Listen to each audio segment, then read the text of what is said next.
Tuesday Cafe. I'm Sean Canan, and we are broadcasting live on October 1st from the studios of WMNF in Tampa.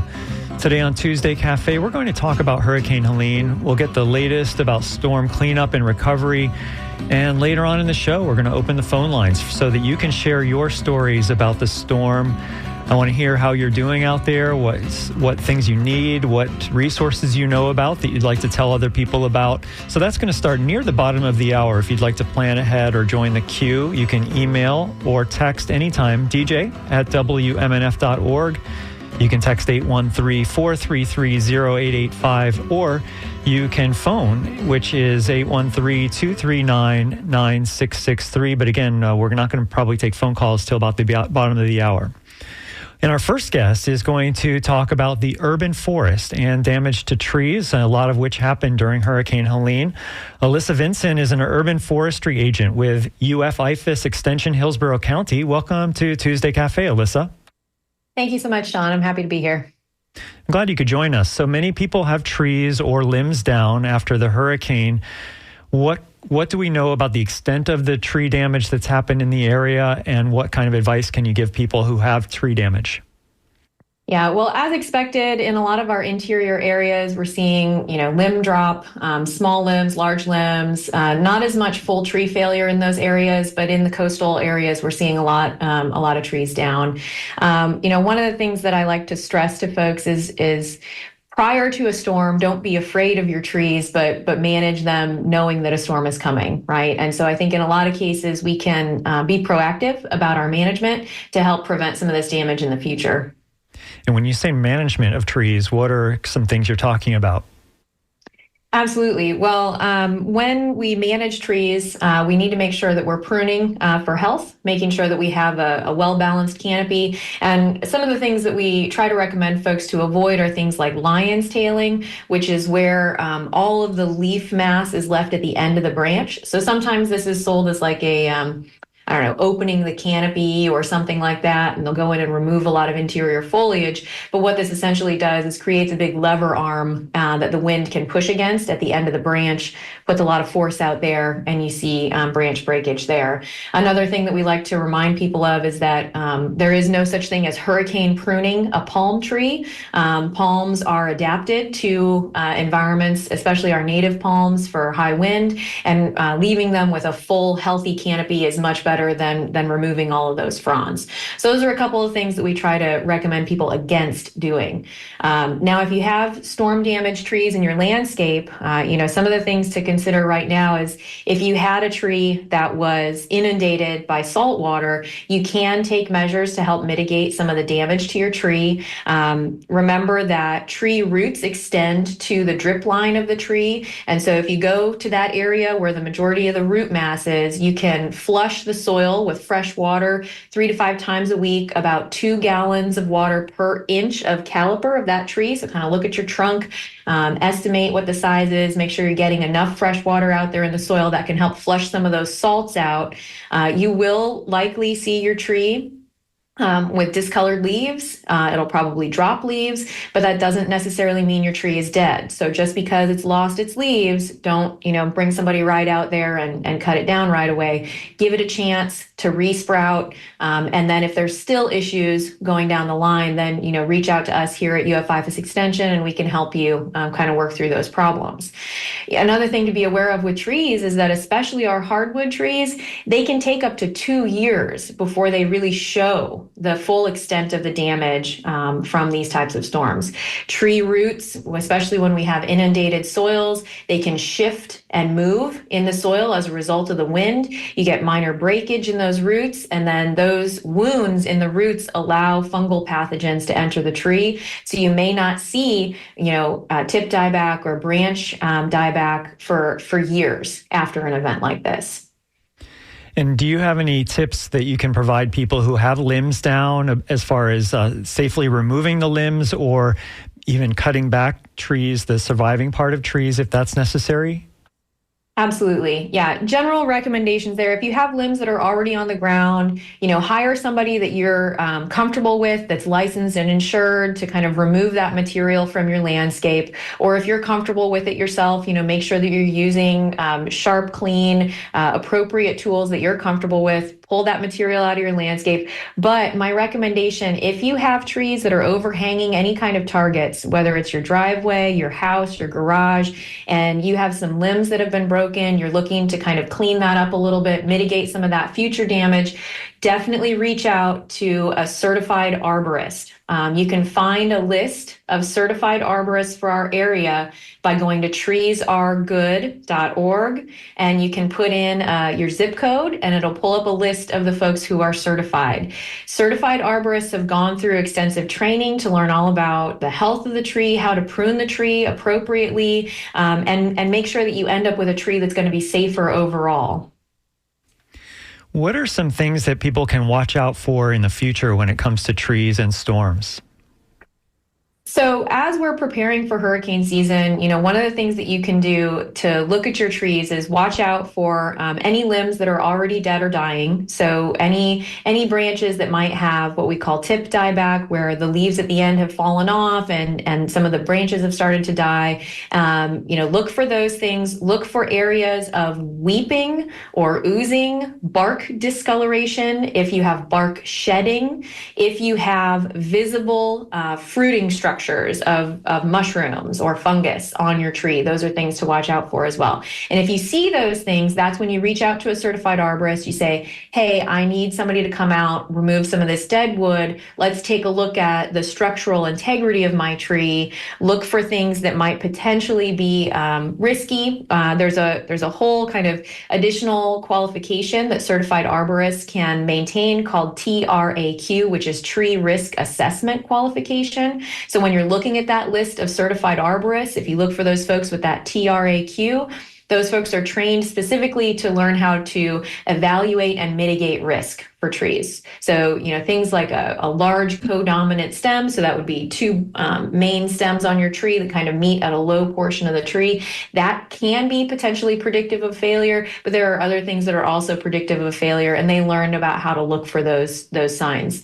And so they can also do kind of mitigation pruning, whether it's reducing the weight on certain branches, reducing the potential for damage to targets by removing limbs over potential targets. So they have a lot of different strategies that they can employ to help get that tree in a safe place. And really, the best way we can protect our urban forest is to make sure that we're managing our trees for health. We don't want our trees taken down, right? We don't want people to be afraid of having trees in their landscape, because really, when you have a healthy, robust urban canopy, you actually can mitigate some of that storm impact because you kind of create a buffer, right, in some of these areas. So healthy urban forest is better overall. So make sure you're, reaching out to those certified arborists and maintaining your trees for health. All right, I'm going to have a cynical question here when it comes to arborists. These people get paid when the more, the bigger the job is. So what is there a motivation? Do they have maybe an ethical motivation or something to not give you the worst case scenario, to kind of work with you to do kind of as little as is absolutely necessary, perhaps, than when you have a tree that might just need a little bit of help? Absolutely. So this is where we get into the difference between a certified arborist and a tree pruner, right? You can have companies out there, landscape companies, that can do tree work, right? They know how to run a chainsaw, they can take a tree down. But these folks that are certified arborists, they have signed to a professional code of ethics, and that professional code of ethics is going to lend more kind of credibility to their recommendations, but also they want the trees to be healthy. They want to do what's best for the trees. And it's not always how much debris can I put on the ground, right? They want to come back year after year and set up a long-term relationship with a client and say, I'm going to manage your tree for its health in perpetuity, right? We think about a live oak tree in our landscape. Live oaks can live for 500 years. Well, great. Set up a relationship with a good certified arborist. That arborist has an incentive to do good work and come back year on year. Well, this is the end of our scheduled time, but I want to give you a chance if there's anything that we missed, or if there's anything else that people need to know about trees after the hurricane or before the next hurricane, depending on how you want to look at it. What else should they know, Alyssa? One last thing is that if you have a small tree in your landscape, less than 4 inches in diameter, and it's leaning or tipped over, you do have the ability to right it at this point, but stake it out, give it some stability so that it can kind of get its roots reestablished. But in general, if you have questions related to trees, the urban forest, how to manage trees in your landscape, please reach out to me. Again, I'm the Urban Forestry Extension Agent here in Hillsborough County for UF-IFAS Extension. I am happy to talk to you. You can email me, ALYVINSON@ufl.edu, and make sure to check out treesaregood.org to find your local certified arborist. Well, I want to thank you so much for coming on WMNF's Tuesday Cafe today, Alyssa. Thank you so much. Thanks very much. Alyssa Vinson is an urban forestry agent with UF-IFAS Extension, Hillsborough County. And before we turn to our next guest, I want to remind people that we will be opening the phone lines so that you can share with the community your experiences with Hurricane Helene, that is, during the storm and after the cleanup. This is Tuesday Cafe. We're broadcasting live on October 1st from the studios of WMNF in Tampa. I'm Sean Canan, and now we're going to our next guest, who is Andy Oliver, pastor of Allendale United Methodist Church in Northeast St. Petersburg. Welcome back to Tuesday Cafe, Andy. Hey, thanks for having me on here. Yeah, I'm really glad you could come on, and I hope that you and your community escaped major damage from the hurricane. Yeah, some of our people experienced floods just like everyone else did. Myself, the church experienced minimal damage, but we're trying to use that, the elevation privilege we have to help other people that weren't so lucky. So you mentioned the elevation privilege that you were talking about. You're in Northeast St. Pete, which was one of the hardest hit areas besides Barrier Islands. And what can you tell us about how things fared in Northeast St. Pete? Especially, I'd like to know about losing the ability to get rid of water, like by flushing toilets and so forth. Yeah, I lost sewage for, I think, maybe 35 hours in order for the city to save that water reclamation area. It was a minor inconvenience. I had to find places to use the bathroom and shower at a friend's house, but nothing like what people in Shore Acres and other low-lying areas experience in our city, especially out on the beaches. Like I said, Allendale neighborhood happens to be one of the highest points in Pinellas County, so we're trying to use this place that we're at to provide, laundry in our parking lot, and then also we're organizing teams. We have a couple hundred volunteers that we're organizing and sending out to houses to help them demuck. And let's talk right now about the laundry facility that you're offering. You're teaming up with the city of St. Petersburg. If people need to do laundry, they can come to your church. So tell us the address and what are the details if people need to get laundry services. Yeah, it's open with free detergent from 7 a.m. to 7 p.m. I think technically it's open 24/7, but the laundry detergent will be there 7 a.m., 7 p.m. And if you need any help, they'll be staffed during that hour. There's about 40 machines in 2 trailers that are air conditioned. The address is 3803 Haynes Road North in St. Petersburg, or you can Google Map Allendale United Methodist Church. It's out there in our parking lot. I want to give a big shout out to Amy Foster, who's on staff at the city. She and her team have not only done this laundry facility, but they partnered with other laundromats across St. Pete to offer free laundry service. The best way to know about all of the opportunities with laundry or with free food is to go to the City of St. Pete's Facebook page, and they're constantly updating that with all the different opportunities to serve our neighbors that need help right now. And if you're not in St. Pete, the other governments around the area also have information on their websites. You can find some of that information on WMNF.org. So Reverend Oliver, what are some of the things, some of the services that you and your community are providing besides the laundry? What are you finding out that people are needing the most right now? Right now we're focused on organizing volunteers. We have some professionals that know how to go into a home and help people decide what needs to go out into the curb, what could be saved, to actually pull up flooring, to get the drywall that's wet out of the house so the house can start drying. All those things that are necessary to save a house that's experienced some flooding. And so if you are in need of having those services at your house from trained volunteers, you can call 844-965-1386. I have it here on a piece of paper.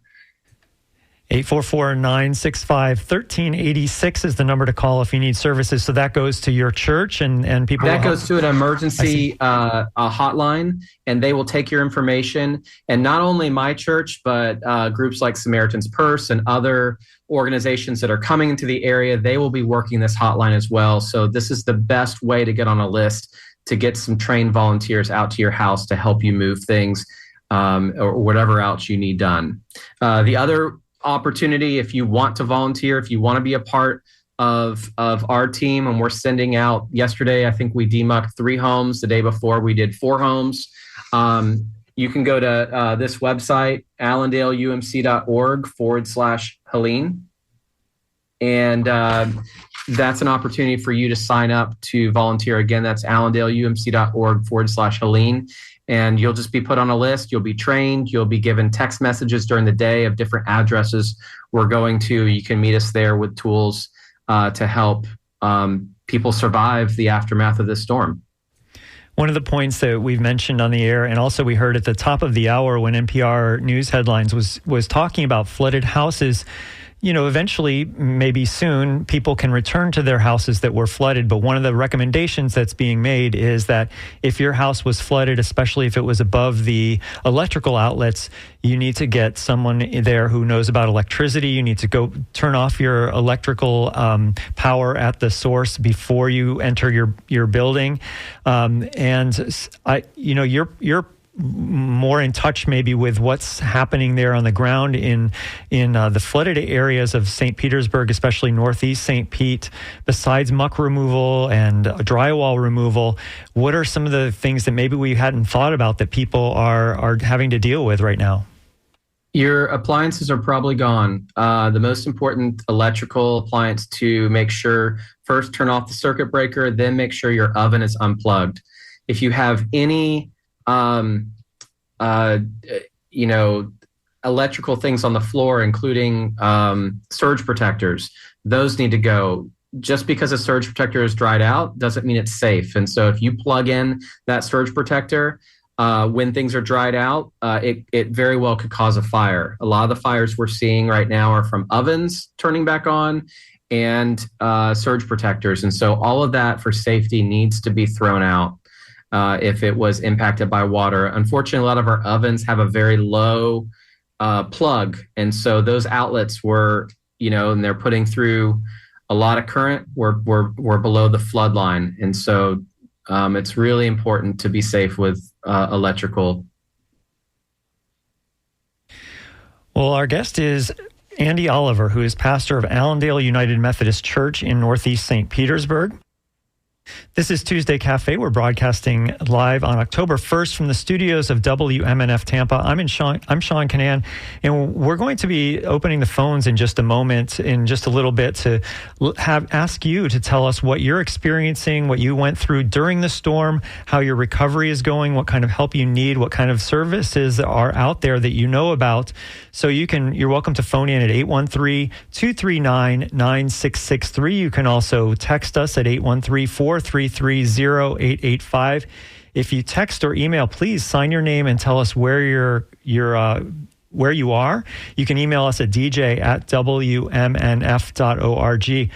Well, Reverend Oliver, I don't want to hold you up too long. I want you to be able to go back and be a big help in the community like you've been.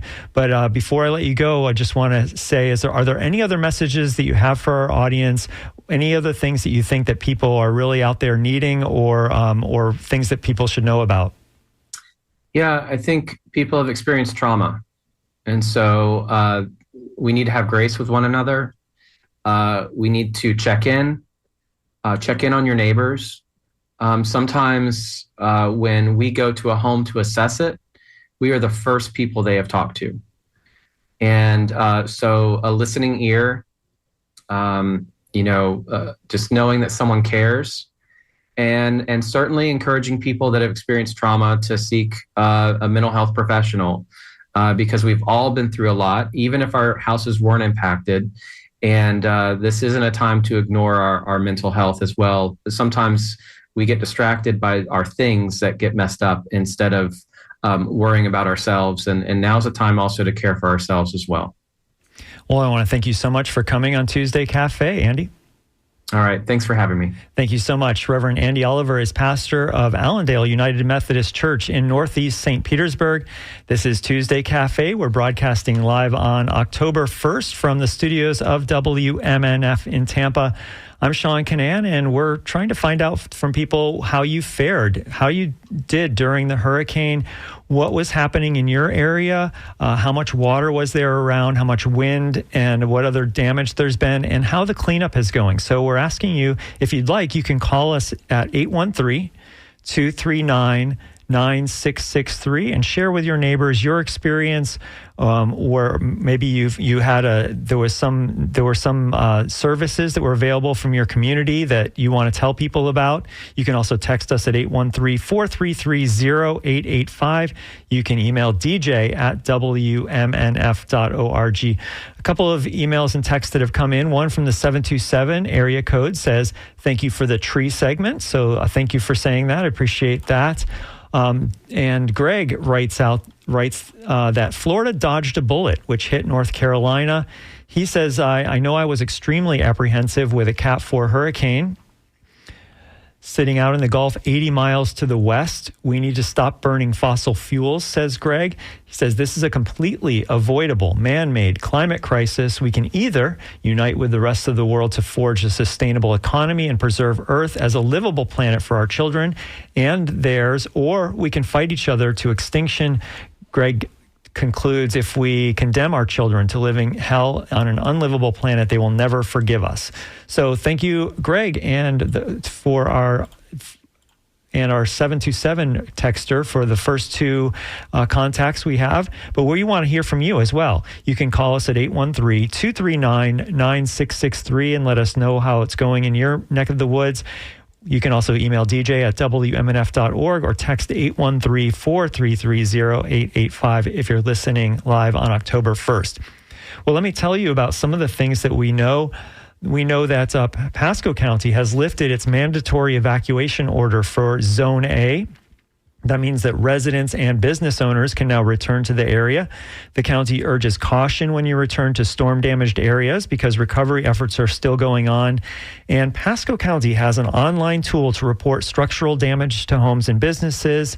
You can go online at mypas.co/report damage. So that's what you can do for Pasco County. And Pinellas County is interesting because it is limiting access to the barrier islands until 4 o'clock this afternoon. So beginning at 4 o'clock, there is going to be less restrictions on getting out to the very damaged barrier islands of Pinellas County. Also, Pinellas County has created 3 points of distribution to give out food, water, and tarps while supplies last in St. Pete Beach and in Treasure Island. The Tierra Verde fire station location only has water available, and the county is trying to get water service restored to the barrier islands. A boil water advisory remains in effect. Let me tell you specifically about the city of Treasure Island. It says on its Facebook page that it is providing bus service along West Gulf Boulevard in Sunset Beach to assist residents who need transportation. The buses will transport residents to Treasure Island Community Park. That's where you can access cooling, comfort stations. The route will operate between Treasure Island Community Park and Sunset Beach from 2 o'clock until 6 o'clock in the afternoon. At the cooling comfort stations, residents can take a shower, they can cool down in air conditioning, and they can charge electronic devices. So if you're in Treasure Island or any of the Pinellas beaches, I want to know, or if you've left that area, I want to know what you know about what's happening there. I was in St. Pete Beach on Thursday morning when the flooding was starting to happen, but way before the storm hit. Businesses were closing. Streets were already flooded when I was there early in the morning. And, as the day and night went on, of course, it got worse and worse. Downtown Gulfport, the police were stopping people the day after the storm to not go down to downtown unless they were part of the recovery. So there's a lot of storm damage in the area, and I'm trying to find out from people what they saw and what they're doing now, and what kind of recovery help is available, and what kind of recovery help that they've been getting so far. So David writes in, he says, I live in Seminole Heights, that's a Tampa neighborhood. My house is 35 feet above sea level. I bought this house with safety from flooding and storm surge in mind, and I'm really glad I bought here. David writes, I was sad to see a story in Tampa Bay Times about sewage spills from the storm, and one guy spoke about finding solid feces in an area rug in his house after the storm waters receded.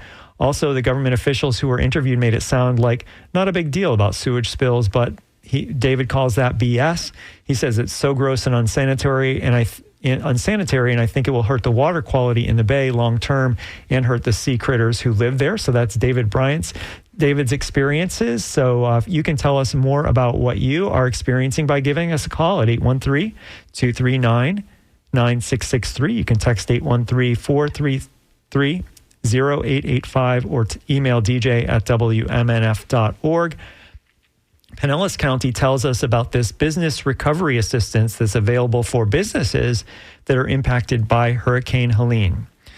They can now access disaster recovery assistance and emergency loan programs. Florida Commerce's Small Business Emergency Bridge Loan Program provides short-term, zero-interest working capital loans that are intended to bridge the gap between the time a disaster impacts a business and when a business has secured longer-term recovery funding, such as federally or commercially available loans, insurance claims, or other resources. And the Pinellas is telling us that for eligibility requirements, you can go to the website floridajobs.org/EBL. And you can also you can meet with consultants from Small Business Development Center in Pinellas County by calling 727-453-7200. You can also email this address, businesshelp@pinellas.gov. And businesses should complete the Business Damage Assessment Survey online at floridajobs.org/floridadisaster.biz to expedite state recovery access. And businesses with sand impacts can visit disaster.pinellas.gov for up-to-date removal information. So that's some information from Pinellas County. I'm going to read a little bit about information from Pasco County in just a bit. And Shelley wants to remind me, I have it written down for the end of my show to mention, but it will be a great time for me to mention this right now, that tomorrow at 10 in this time slot on Midpoint Wednesday, Shelley's going to have experts in insurance claims and disaster recovery to answer your questions and to provide advice. So please tune in to WMNF's Midpoint tomorrow at 10 in the morning to hear about insurance claims and disaster recovery. And we're looking for you to call in now if you would like to tell us about your experience during the hurricane or after during the recovery. Again, the number is 813-239-9663. Let's hear a little bit more about what we know about Pinellas County's emergency situation. Here's Emergency Management Director Kathy Perkins speaking yesterday, saying that people should report their damages to the county.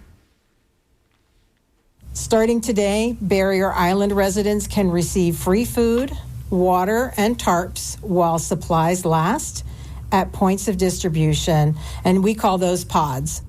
And we mentioned some of the pods earlier. They're at Treasure Island, and I'll find that in just a moment. But here's the FEMA information about people reporting damages to their county. This is Emergency Management Director in Pinellas County, Kathy Perkins.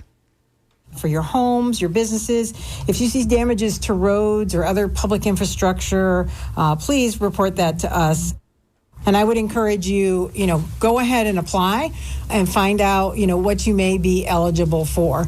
FEMA's not going to make you whole from this disaster. It can help offset some of the costs that your insurance might cover. And for those of you who are not insured, it will also help provide some assistance to you.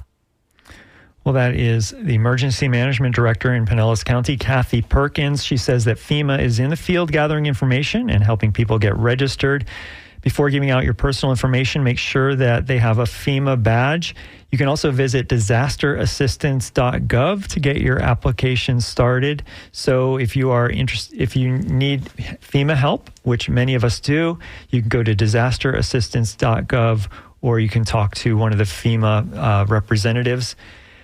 This is Tuesday Cafe. I'm Sean Canan, and we spoke earlier about tree situation and about the situation in Northeast St. Pete, and now I want to hear what you're going through in your area, whether you live on the coast in Pinellas County or Pasco County or in South Tampa or in Seminole Heights or in Sarasota or Manatee counties. I know there was a lot of flooding on the beaches there in Bradenton Beach, Anna Maria Island, the Sarasota Barrier Islands. Please give us a call, 813-239-9663. I want to hear how you're doing, how you're faring with your mental health, how you're faring with your disaster recovery, what kind of help is available that you've found, what kind of assistance could you still use. Let's just let's share with each other and try to make this a healing process, and we'll talk it out to each other. So give us a call, 813-239-9663. And we have the FEMA is going to update us later today, so we'll find out more about that. But here's what we know in Pasco County about the health tips that they're giving us to follow, flood safety tips from Pasco. The Department of Health in Pasco County says that residents need to be aware of the health risks associated with flooding. Skin contact with floodwaters does not by itself pose a serious health risk, but health hazards are a concern when waters are or become contaminated with bacteria or contain dangerous debris. So this kind of piggybacks on what David was writing about earlier. Here's the recommendations from the Department of Health Pasco to prevent illness or injury from floodwaters. They say that basic hygiene is critical. If you're under a boil water notice, use commercially bottled water for mixing baby formula.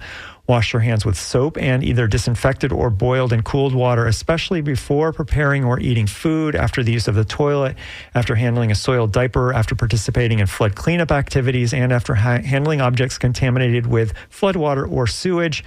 They also recommend that you avoid eating or drinking anything that's been contaminated with floodwaters. Avoid contact with floodwaters, especially if you have open cuts or sores. If you have open cuts or sores and you come in contact with floodwaters, wash the area well with soap to prevent infection. If a wound develops redness, swelling, or drainage, seek immediate medical attention, and residents who sustain lacerations or puncture wounds are encouraged to contact their primary healthcare provider to make sure they're current on their tetanus vaccine and to possibly get a booster. If you're on a septic system and your plumbing is functioning slowly, they're saying conserve water as much as possible. And they say the less water used, the less sewage septic tank must process. Minimize your use of your washing machine. Do not have the septic tank pumped. Exceptionally high water tables might crush a septic tank that was pumped dry. If the basic problem is high groundwater, pumping the tank does nothing to solve that problem. And if you have a well and it's flooded, heavy rainfall may have made your well water unsafe to drink. If you're unsure about the impact of flooding on your well water, use bottled water or boil water for drinking, making ice, teeth brushing, and washing any areas of the skin that have been cut or injured. If your well is affected by floodwaters, there may be disease-causing organisms in your water, making it unsafe to drink. And the Department of Health Pasco also reminds the community to protect themselves from mosquito bites by following these precautions. Protect yourself with repellent by applying it to exposed skin. Drain standing water around your home. Keep screens on all windows and repair any holes. And if you are using a generator after losing power, keep in mind that carbon monoxide is invisible and odorless, but inhaling it can cause serious health issues and even death because portable generators produce high levels of carbon monoxide very quickly. Never use generators indoors or in your garage. All gas-powered or charcoal-burning equipment should be run outdoors, well away from windows and doors. Make sure your CO detector is working if you have one installed. And here's some suggestions from the Department of Health Pasco about mold cleanup. Any items soaked with floor waters that cannot be cleaned or dried completely within 24 to 48 hours should be disposed of. Open all doors and windows when removing wet or moldy items to avoid exposure. Scrub wet surfaces with detergent and water to remove visible mold. Remove visible mold before painting or caulking. Never mix bleach with other cleansers or ammonia to avoid health issues. So these are some tips from the Florida Department of Health in Pasco County. And so I just wanted to let you know about that. And if you want to participate in this conversation, you can as well. You can call us at 813-239-9663. You can text us at 813-433-0885, or you can email DJ at WMNF.org. We're going to go back and hear a little bit more about cleanup. We heard earlier from Emergency Management Director in Pinellas County, Kathy Perkins, who says that residents can find cleanup assistance from the county as well. Crisis Cleanup is a group that connects disaster survivors with volunteer groups who can help. Especially for those of you that have come back to your home and, you had a couple of feet of water in there, maybe you've got lots of sand. If you need help with doing that cleanup, because I get it, that's a lot of work. If you need help, you can also call the cleanup hotline, which is 844-965-1386. It will remain open through Friday, October 11th. So that's information from Pinellas County. In Hillsborough County, they've extended the local state of emergency until October 7th, and they want to continue disaster response and recovery options in the region. Here's more we know about from Hillsborough County. That is, the county says it's working with the city of Tampa to offer comfort stations to residents. There are 6 locations open. 2 of them are in Tampa and 4 others are in town and country, Apollo Beach and Ruskin. These comfort stations are open from 7 to 7 each day. The stations include showers, restrooms, ice, washers and dryers, and charging stations. And here's how you can get hot food in Hillsborough County or boxed meals. They're available at lunch and dinner times. Today and tomorrow, lunch will be served from 11:30 to 12:30 and dinner from about 5:30 to 6:30 at the Hillsborough County comfort stations. There's one in Ruskin, one in Apollo Beach, one in Town and Country, and 2 in Tampa. So that's information about Hillsborough. Wendy writes in and says, thanks for another informative show. You and WMNF have always been my rock. Well, we appreciate you saying that, Wendy. Thanks so much. And we hope to be able to provide information and comfort to people during a storm and after a storm. So please, please be safe out there. We really want you to be safe, and we want to share information with you that you might be able to use. And we're hoping that you can share some information with us as well. If you're in a community, I haven't really talked to that many people who are out on the Pinellas beaches who had storm damage, and maybe they've gone back to their house to do cleanup, or maybe they've moved back in. If you're on a barrier island and you had some damage or didn't, tell us what it's like out there. We've seen photos perhaps of some of the sand that was blocking the highways on the beaches, and also sand filling hotel swimming pools and so forth. But we want to hear from you. What's it all about? What's going on in your world right now? Give us a call, 813-239-9663. You can email DJ at WMNF.org, or you can text 813-433-0885. And we have some other people are writing in.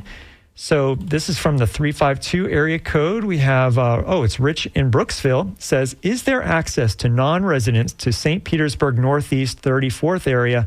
My friend's home was flooded, and I want to drive down from up north to help if I can get in. I haven't heard from them since the day of the storm.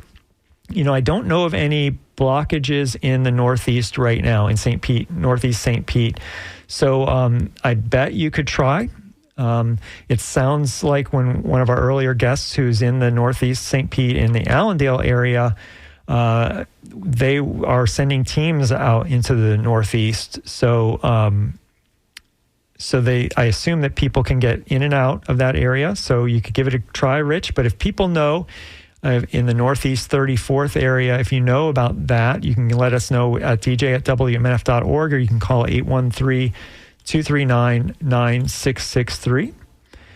And Mickey writes, the best informed forecast for sea level is conservatively 1 foot higher by 2050. After the rude awakening last week, that doesn't seem too high, and it isn't, except the beaches will be frequently awash. The beaches will soon be gone, says Mickey. Mickey says, Helene's surge is an opportunity to get serious and to build accordingly, run from the water. So that's coming to you from Mickey. Not sure where Mickey is from, but we really do appreciate that information. And, one of the people I talked to Thursday morning was suggesting, we keep rebuilding on the beaches. We keep rebuilding on the beaches. Isn't there going to be a time where once there's a storm that does damage, you kind of have to essentially move away and decide that if there are some places that are essentially too close to the water or too low to rebuild. And they've done that in other communities around the world, other places in this country. Is there going to be a time when the Pinellas beaches, the Sarasota beaches are no-go areas where you can maybe go and visit, but you can't build structures there? I don't know. What do you think? The number to call in is 813-239-9663. You can also make an email at dj@wmnf.org or text 813-433-0885. Let's go now to Joe in Venice. Hi, Joe. You wanted to talk about the tree trimming. Yes, I just want to emphasize to people that trees are very dangerous. One thing to pick up branches off the ground and stuff, that's all fine. But people do not have experience with chainsaws and trees. I have personal experience, and there's a term in the tree trimming lumberjacking business, and it's called a widow maker. And that is a dangerous tree or a dangerous branch, and it is very real. Yeah, I think it's important. It's important that what you said, and our guest earlier kind of emphasized it. She said, "Look, if you've got a few branches that you just need to gather up from your property, that's one thing. But if you have serious tree work to do, you should call a licensed and insured professional and just have them to do the job professionally." Yes. Even if it's going to take them some days to get there, trees act abnormally. Hey, so Joe. Do not trust even if you're a big, strong guy, trees weigh a lot, and they can get you. Yeah. And I have personal. Hey, Joe, tell us about what it was like in Venice. How close to the water are you? How were the winds? We're 2 miles in. We had 0.2 of an inch of rain and 40, 50 mile an hour winds. There was nothing. I don't know about the beach. Yeah. Well, good. Oh, thanks. We were about 2 miles in. But I did hear some of the stuff did get flooded down along the beach, but that's going to happen. Yeah, and there was some closure on I-75 around there, and I was assuming it had to do with flooding yesterday, but I didn't know that for sure. Yeah, typically it's 75 south of Venice does flood. Assuming that's flooded before, put it that way. Yeah. All right. Well, thanks so much for calling in, Joe. Appreciate your thoughts. And we're going to go in a few minutes to Sarah in Palm Harbor, but let me just read this. So Bubba writes, "It's yucky about the raw sewage spills. Too much poo-poo," says Bubba. Thank you for that. Bubba also asks about the barrier islands. And he asks about my experience. I don't live on a barrier island, but I do live, not far from the water. But like one of our earlier texters, when I was looking for a house 11 years ago or 12 years ago, whenever it was, I was like, I like the beaches, but I'm not going to live in an area that might get inundated by a moderate to high storm surge. So I bought high. I bought, property that was elevated. And so I had no saltwater flooding at all, of course, from where I am. I shouldn't say of course, but I mean, I'm pretty far inland. I'm about 6-7 blocks inland. No flooding anywhere near me in that regard. But the rain is what causes flooding in a lot of parts of the flat Pinellas County. In fact, when I was leaving this morning, one of my neighbors was flooded out just because of the rain this morning, which was, maybe we got an inch. I don't know for sure, but that looked pretty bad already, and we're expecting more and more rain. So with the ground already saturated, the rain that we're going to get this week might cause more problems than it would normally cause. We'll find out. Well, I want to thank Bubba for writing in, and I want to thank Joe for calling in just a moment ago. But let's go now to Sarah in Palm Harbor. Hi, Sarah. How did you fare?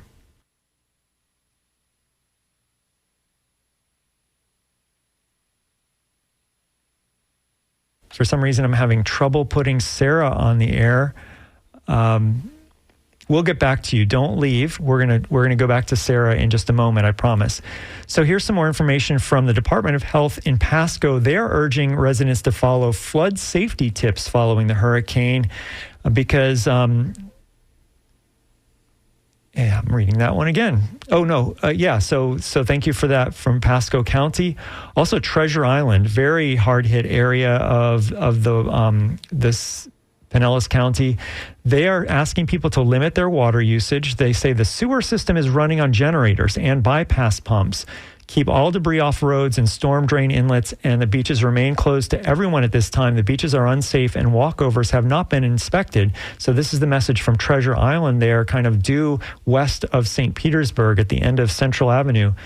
Their regular trash and recycling collection is going to resume today. They are saying for storm debris removal, their community park debris management site will open on October 2nd. That's tomorrow for city's debris removal. And it will take 6 or more months to complete debris collection, says Treasure Island. So that's very important information to know. So it's going to be a while before everything's back on track. We're going to try to go to Sarah in just a bit, but let's right now go to Brandon and talk to Eva. Hi. Good morning. Hi, good morning. I have a question about Dunedin. No one has mentioned Dunedin in the last few days. I'd like to know more. If there's anyone living in Dunedin, anyone listening that has information on Dunedin, I would really appreciate it. Yeah, I can tell you about that. I was there Saturday in downtown at least. And so I walked down to the marina, and there is some damage to the marina. A lot of the, I don't know, you'd call them, I guess, docks. Not a very hard word. Not sure why I stumbled on that. But some of the docks are kind of crumpled and broken. And but it looks like a lot of the boats there were intact, the ones that were docked. And there's flooding, presumably flooding in the local, the low-lying areas right there along the coast. One of the hotels that's right across from the marina had police tape across the entranceway. So presumably it was completely vacant and that they weren't allowing any guests to come back there. So that's my limited experience with Dunedin, but I hope that if there are people out there who are in Dunedin, they can just tell you more than there were some docks broken at the marina. That's really all I can tell you. But I know there was some flooding there. Also, I believe Tarpon Springs got flooding, and up north in Hudson, we have video of that. You can see it on WMNF.org. But yeah, I'm looking forward to having people tell us where they are and what it looks like there. I don't know, anything else, Eva? Anything we're leaving out? No, that's it. I love Dunedin. It's like a hidden treasure. It's this small little hidden treasure. And so I just wanted to know more about how it was doing. So thank you so very much. You're welcome. And the area near the trail, near Pinellas Trail, the kind of the heart of the downtown, it seems to be high enough that everything was bustling on Saturday night. There was a lot going on, 1 or 2 Oktoberfest things were going on, and there were people on the trail. So besides right along the water, it looked like by Saturday things were fairly back to normal in most of Dunedin, in downtown at least. Wonderful to hear. Thank you so much. All right, thanks, Eva. You have a great day. You too. Bye-bye. All right. I don't think we have Sarah, do we? Sarah, are you there? No, we're having trouble getting Sarah, but I promise you we're going to try what we can to get her on here. And Charles writes in, and he's talking about Citizens property insurance. He says, Google it, Citizens is insolvent. Since Ron DeSantis' proclamation, at least 2 professional groups have published negative articles on Florida's insurance mess. And so Charles is wondering if Citizens is solvent. So yeah, maybe a year ago or so, the governor had some comments about the solvency of Citizens. It is intact. I think, the CEO of Citizens is trying to unload policies into the private sector because Citizens is kind of a quasi-governmental organization. If you have a claim with Citizens, you should file the claim, and you should expect to be that Citizens will cover it. And if for some reason Citizens can't, the state has the responsibility to cover that. So if Greg's listening, Greg, can you see what's going on with line 2 and try to see if I can be able to put them on the air? In the meantime, look at this. We have Melissa calling in from Dunedin. Hi, Melissa. Welcome. Thanks for calling in. And what can you tell us about Dunedin? Hey, Sean. Actually, I have a friend who lives in Dunedin. Her house, if you're familiar with Dunedin, her house is approximately at alternate 19 and the entrance to Dunedin Causeway. So she's 2 blocks west of alternate 19. That whole area, she got 5 foot of water in her 1-story house. Yeah, so there's a lot of damage to the people on the ocean side, on the Gulf side. Right. Yeah. Right. Really bad. And then I had another friend who was in an apartment, 1 story, Reddington Shores. She had a foot of water. But the one in Dunedin, Friday morning, someone sent her a picture, and they're standing on the east side of the street, taking a picture, and alternate 19 looked like a river. The water was actually moving with waves in it. So it was pretty bad. That area got hit really, really bad. Everybody the streets are lined with furniture, appliances. They're just gutting their houses. And one thing I want to say, because my son has dealt with disaster recovery management for 14 years, just be patient about them coming and picking up the debris. Just keep in mind, they have to find locations to put all this stuff. Wood goes in one place, appliances goes in another. Everything is not taken to one site. So just emphasize to the people that they'll get there, but it's going to take a while. All right, thanks so much for that insight, Melissa. I appreciate that, and we're glad that you called in. Thanks so much. Let's hear from Jeff in St. Pete Beach. Jeff, you're on the air. What would you like to say? This is Jack Douglas. Hi, Jack. Sorry. Hi, no problem. Yeah, let me pull over real quick because I'm driving. Okay, we're going to put you on hold, and then we'll go back to you in just a second. We've only got a few seconds left, so it won't be very long. We're going to go to Palm Harbor and talk to Sarah. Hi, Sarah. You're on now. Yes. Hi. Hi. Can you hear me now? Yeah. Tell us about Palm Harbor. Well, I'm in the Ozona Crystal Beach area, and it was, pretty devastating for all the homes that were 1 story. But anyway, we have a question. How would you, has anybody come up with an idea for cleaning the clothes that have been submerged in the floodwater? Like, can you just wash them regularly, or do you need take them to a dry cleaners, or just throw them away? Yeah, so that's beyond my expertise, but maybe one of our audience members knows and can email us, and we'll share that with you. Thank you. Email me at dj@wmf.org, and I'll see if we get a response to that. Maybe a little bleach. I don't know. I'm going beyond my expertise. I'm definitely not a laundry expert. Hey, let's see if we can. Thanks for calling in, Sarah, and being patient. I'm going to see if we can get Jack back from St. Pete Beach. Jack. Yeah. Hi. Hi, Jack. I think I cut him off somehow. Wow, that's unfortunate. I'm really sorry. So thanks for everyone who called in and who participated today. I really want to thank people. There are some emails that are waiting, and I haven't gotten to all of them, but we will. Good luck on the storm recovery. I just want to remind you that tomorrow Shelley's going to host Midpoint. She's going to have insurance and disaster recovery experts on to provide information and answer your questions. That's at 10 o'clock tomorrow, Wednesday on Midpoint. Coming up next is Wavemakers with Janet and Tom Scherberger. Then at noon is Wide Awake America with Nadine Smith. She's going to have an insightful conversation with Drew Wetson, a professor, psychologist, and the renowned author of The Political Brain. They're going to explore the powerful role of emotion in politics, why Democrats often struggle with messaging, and how understanding the psychology of voters can transform political communication.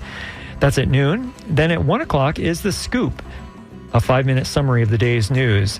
Back to music at 106. This has been WMNF's Tuesday Cafe, coming to you live on October 1st, 2024 from the studios of WMNF Tampa, St. Pete, Sarasota, and Lakeland. You can find out all the storm information at WMNF.org. Thanks to everyone who participated today. Sorry I didn't get to everybody, but thanks so much for listening. And everybody be safe and be kind to each other, and we're going to get through this. This is WMNF Tampa, St. Petersburg, Sarasota, Lakeland, Ozona, Dunedin, Gulfport, St. Pete Beach, Treasure Island.